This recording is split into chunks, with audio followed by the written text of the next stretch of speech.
At Ventum Financial, we believe that sharing another person's story is a privilege. The people inspiring and activating others, role modeling what's possible, solving problems today, and building for a better tomorrow. Who is relevant is subjective, but what if we turn the dial? Leaning into the courageous leaders who quietly drive positive change. This is ReleVant, where leaders, creators, and change makers share the ideas shaping business, culture, and the world, one conversation at a time. In this episode, I met Dan Slater, a producer and storyteller from Streetsville, Ontario, who thinks deeply about how audiences connect with films. Most recently, A24 picked up global distribution of his latest horror film, The Undertone, and we talked about the mix of craft and strategy that gets powerful stories seen. What struck me was how he treats creative risk as a deliberate choice and then backs it up with the practical work of finding an audience. The big takeaway, artistry and distribution are partners. One without the other limits impact. Before we start the conversation, think of a story that changed how you felt about something. Dan thinks about making these kinds of stories relatable and how to make sure the audience will be entertained by them. This is ReleVant, where people are discovered. Thank you for joining me.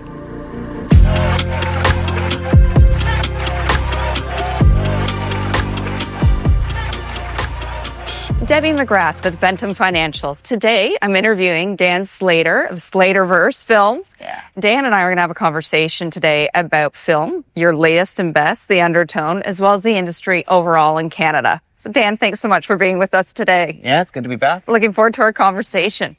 So tell me a little bit about film overall, because as someone who's not familiar with the industry, can you give me an idea? Your role has been both director and producer in the past. Yeah, that's correct. And how do those roles differ?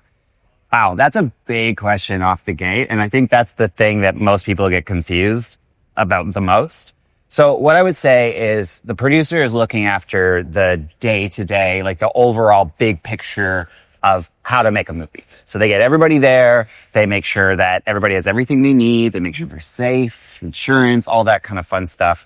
And then a director is looking after what makes the movie. So they're in the movie. They've spent the most time with it. They're thinking creative. They're making sure that everybody knows what they're doing. And they're making sure that everybody is a united front to make this movie the best it can possibly be.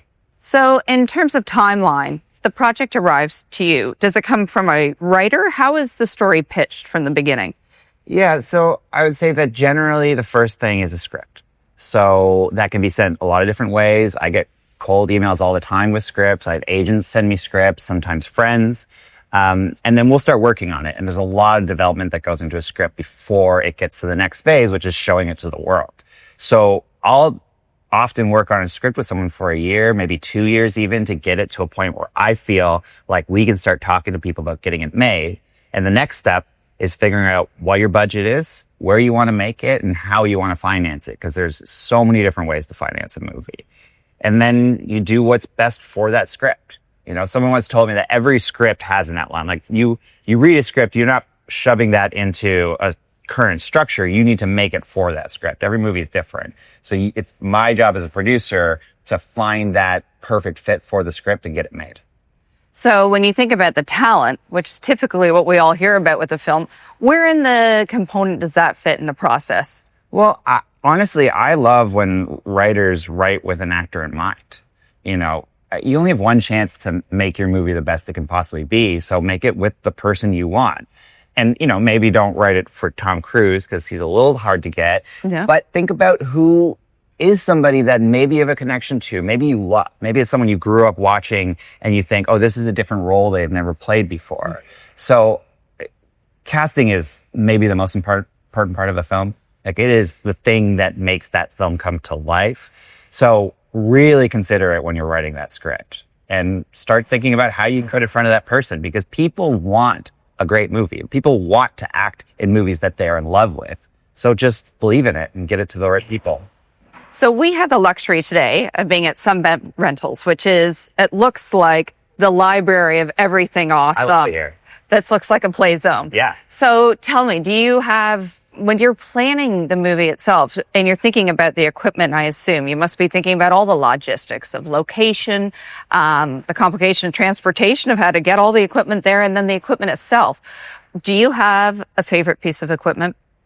Oh man, that's a really good question. Do we even call this equipment? I don't even know what the proper terminology is. Okay, I'll say this. So many years ago, when I was first starting my career as a director, Sunbelt, White's, William F. White's at the time, they would sponsor us and give us gear, different cameras, lenses, that sort of thing, just because, one, we could not have made these projects without them.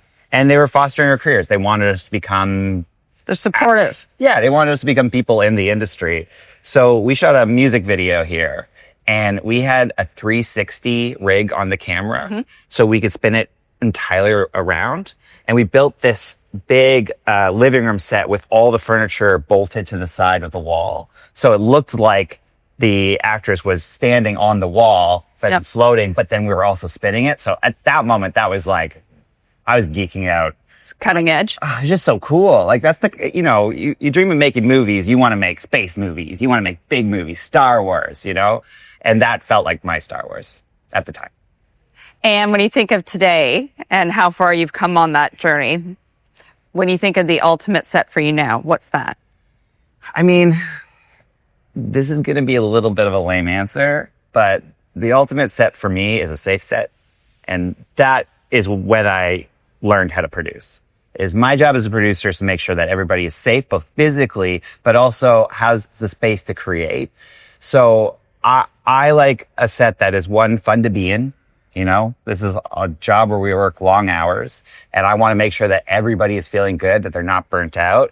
And I think it should be fun. It should be collaborative to an extent. It should be people feeling like it's a safe space to give their ideas. And I don't think it should take up all your time. I mean, the Undertone, we shot 10-hour days, and then we did a whole feature in 15 days, and we still did 10-hour days. And it's because every day people would show up and they weren't burnt out. They were ready to go again. It was a pleasurable experience. So that is, I think, what every culture is going for. Yes. I'd like to speak about the Undertone, but I thought what might be helpful is you could tell us a little bit about your journey, because if we start at the Undertone, we're talking about the peak, but let's talk about school and education and how this came to be for you. Sure. Okay. So I'm an industry lifer. My dad was a musician. My mom was in fashion. I did not have any role models with real jobs. So when I was young, my dad was the musical director for a children's entertainment group called Sharon Lois and Bram. Mm-hmm. And they were in my house too. Yeah. And I was just around them, very creative people, the band. I loved music. I was, putting on plays as a kid for my parents. So I had a great drama program in my high school. And where was that? In Streetsville Secondary, which I know sounds like a made-up place, but it's in Mississauga. It sounds like it's in a movie. It's quite quaint. And I went to theater school, and I loved the idea of acting. I loved creating, and I went to York, which had a really interesting program because you learned everything. Like you learned costume design and building sets and lighting, and actually it was a really good... All components, all facets of it. For what I'm doing now, honestly, it was like the perfect program. And we were all there, and I was watching the actors, and I kind of realized that, maybe I wasn't the best actor, and honestly, nobody was. But when you saw great acting, it was just...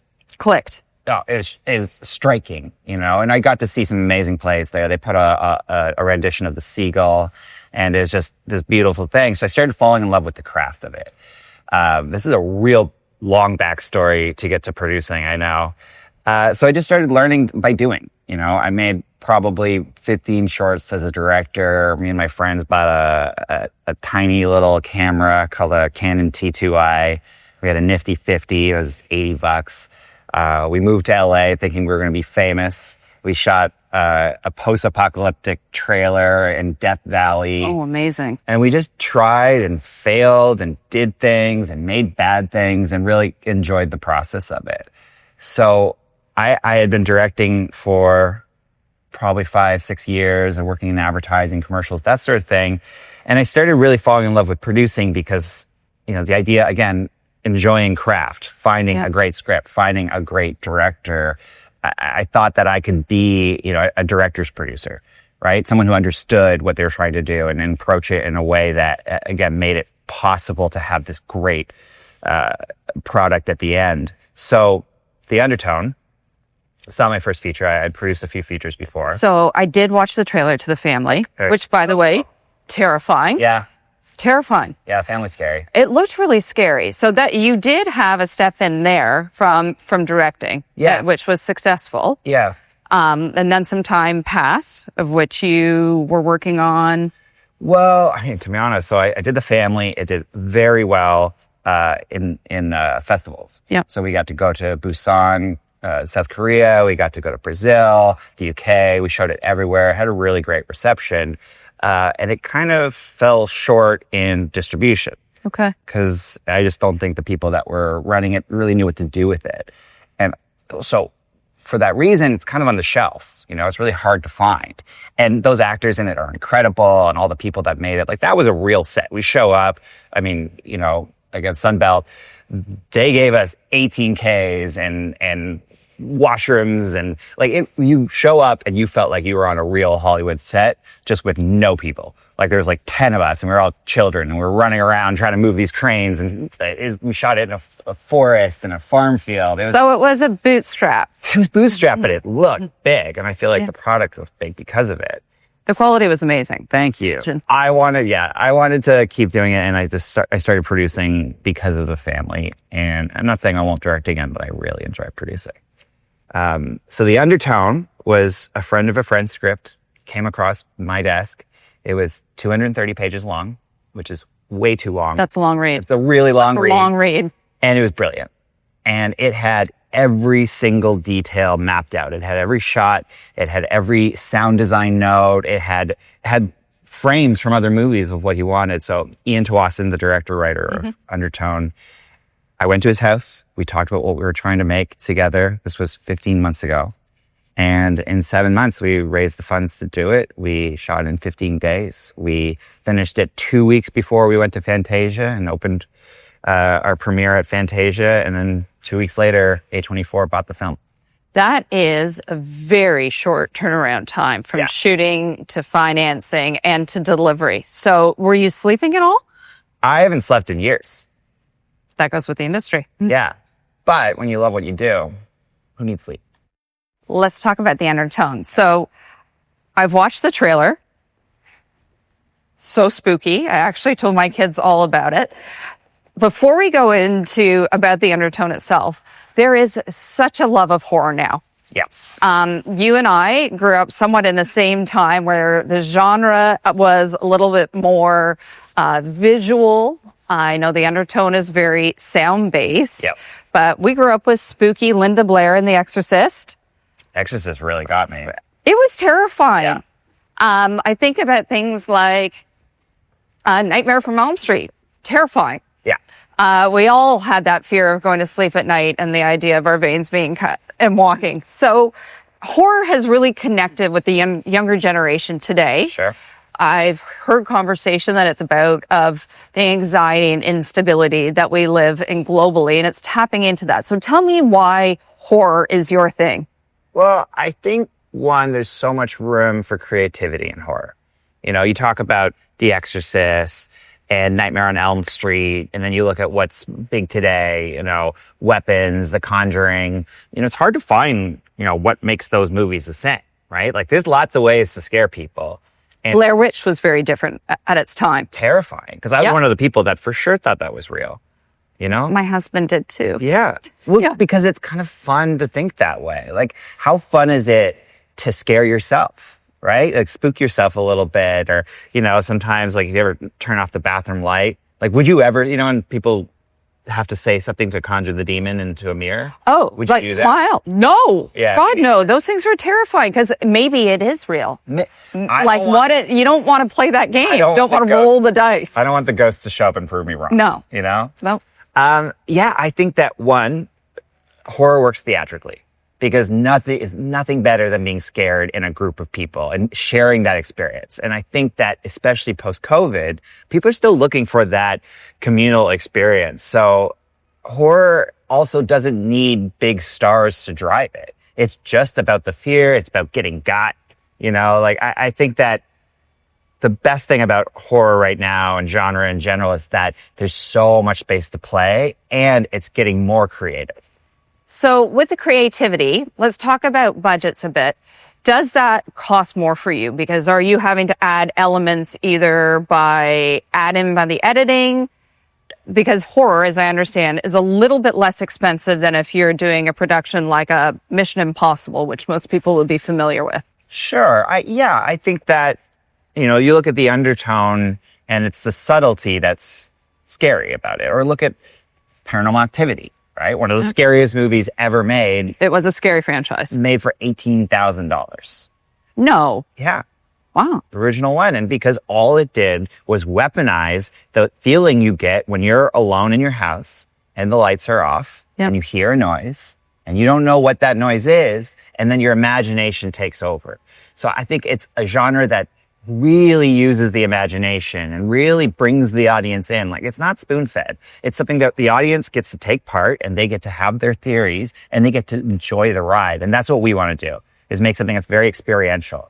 The Undertone is very experiential. So of all the reviews that I read, which were a ton, it's very much about that. So storyline being a young podcaster taking care of her dying mom, yes, alone in the home with her partner on the podcast who is a believer in the paranormal. She's the doubter. And a young couple who is pregnant starts to have some unusual paranormal activity that they send in for their podcast. Yeah. So as an audience member, I am sitting there listening through the podcast, but also high anxiety. How do you build that? Because it says there's not a lot of jump scares, but you're sitting on the edge like you are. Yeah, I think this is a testament to Ian Tawasin, and what he's good at is that he studied all those movies that came before it. The Exorcist, Paranormal, Blair Witch. For him, he discovered that there was a bit of a pattern and, draw people in. Don't give them the cheap scare. Really hold on that fear. So with the Undertone, because you're listening to it, it's your imagination that's creating the bad guy, the scary thing. Yep.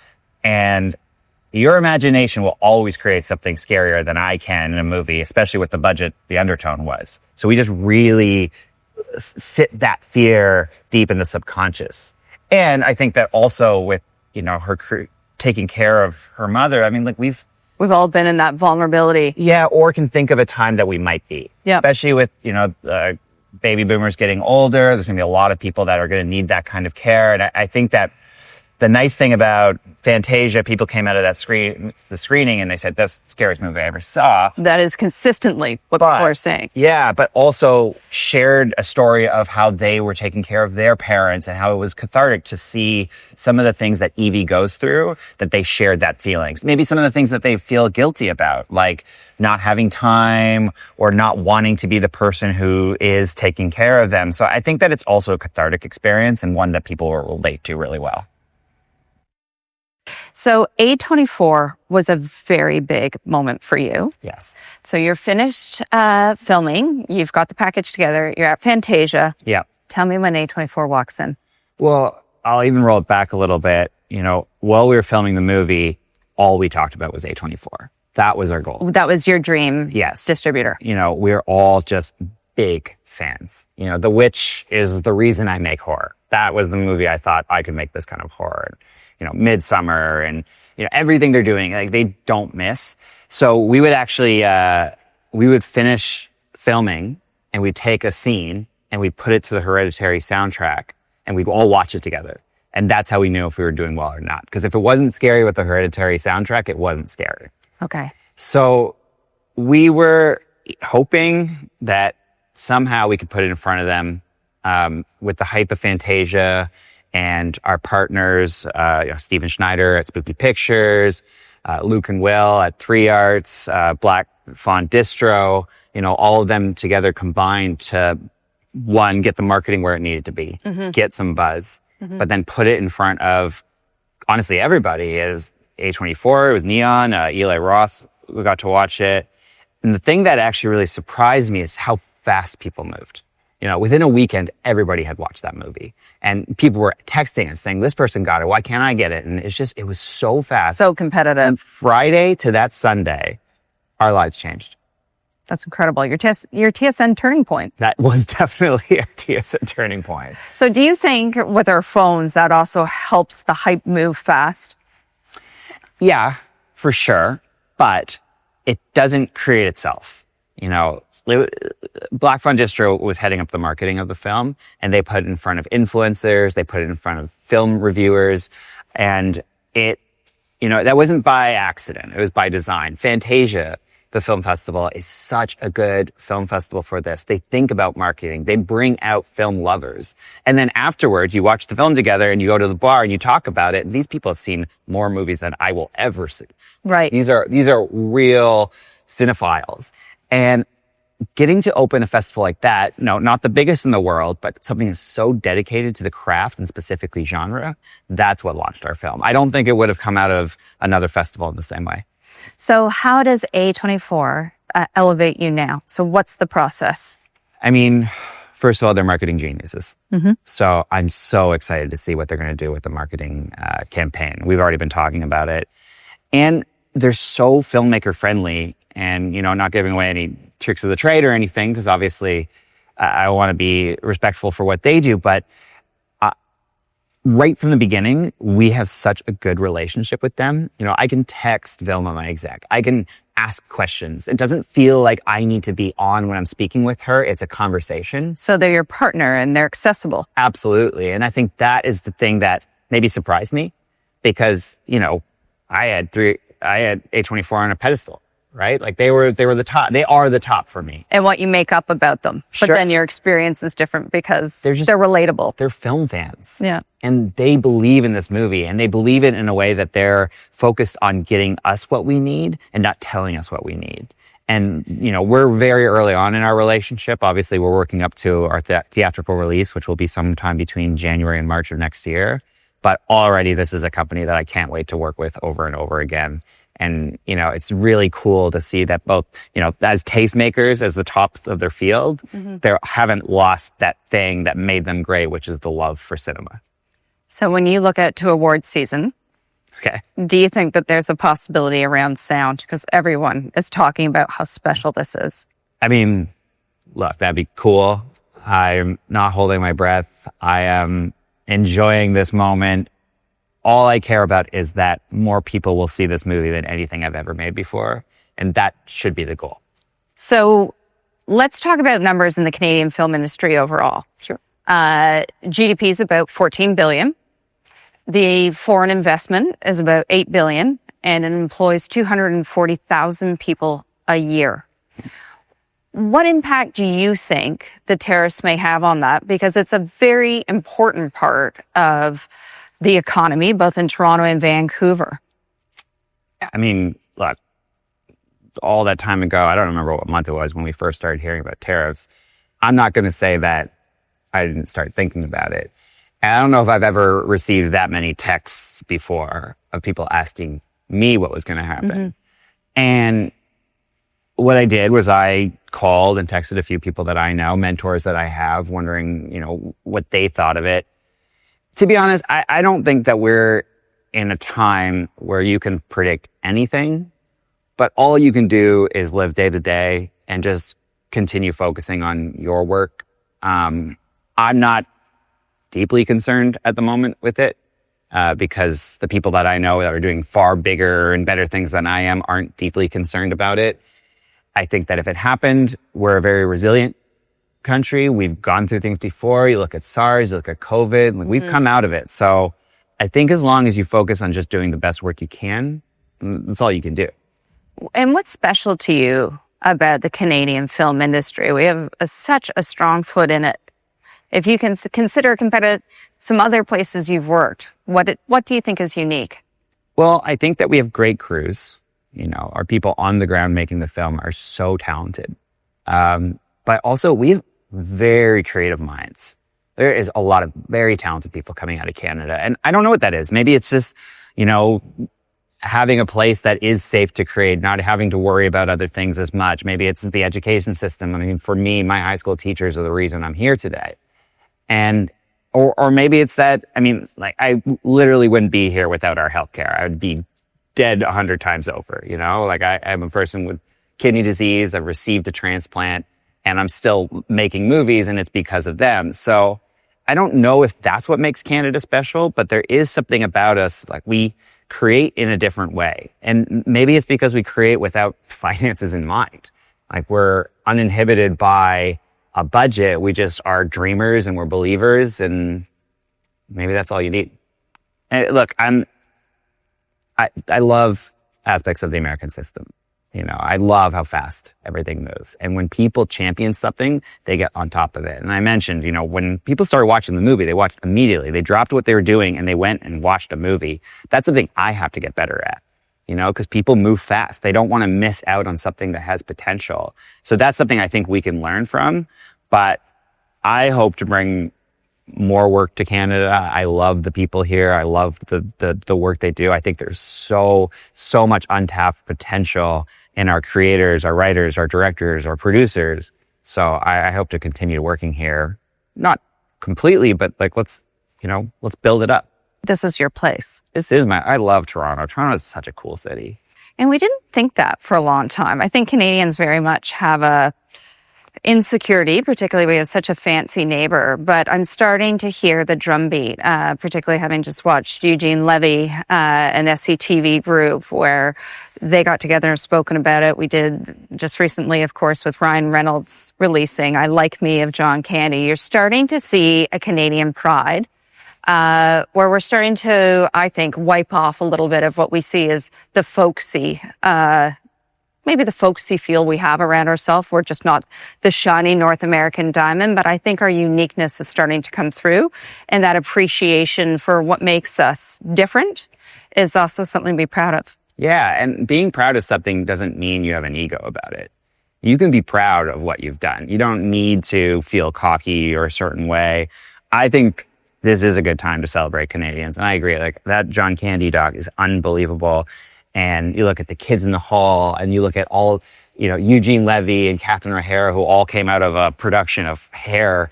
You know, we have some very cool people who have made a huge impact in not just Canadian culture, but the world. Yes. And I mean, this is kind of goes back to the documentary I'm doing, Skinamarink Forever, which is the story of Sharon Lois and Bram. And, you know, they were children's entertainers in the 80s and 90s, and they kind of created that style. But you look at everybody who came out of here, and that was Mr. Rogers, Mr. Dress Up, Fred Penner. You know, like, we are... Romper Room. Yeah, we're a culture that celebrates being kind. And I think that we should all celebrate that. Dan, looking back on your career, lessons learned, piece of advice that you give yourself, what is relevant from your early career that is still relevant today? It's a great question. One, I think, love what you do. And that doesn't mean every moment of every day, but find that love in it, you know, continue to make things. The thing that I did really, really well was that I just went out and I shot so many shorts for fun. And were all of them good? No. Were any of them good? Probably not. But you learn so quickly. And I think if I were to tell my younger self something, I think that when I was younger, I wanted the accolades. I wanted to be famous. I wanted the attention of it. Yep. But that doesn't get you anywhere. What gets you somewhere is falling in love with the details of something. And sometimes those aren't sexy details. Producing is not all sexy details. Sometimes it really is just finding the best insurance broker.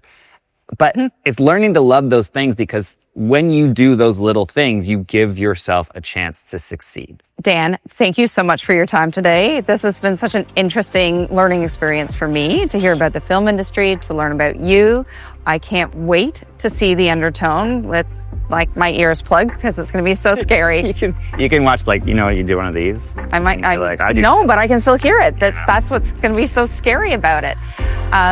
And I am convinced, minimum nomination, but you may just have a win on sound. So can't wait to watch your career. Congratulations, and thank you. Oh, thank you so much for having me. It's been so fun. Great questions. Thank you. And funny. We're funny. I think it's actually polka dot door. I'm sorry. I was like, let's romp around. I don't know. I'm Canadian.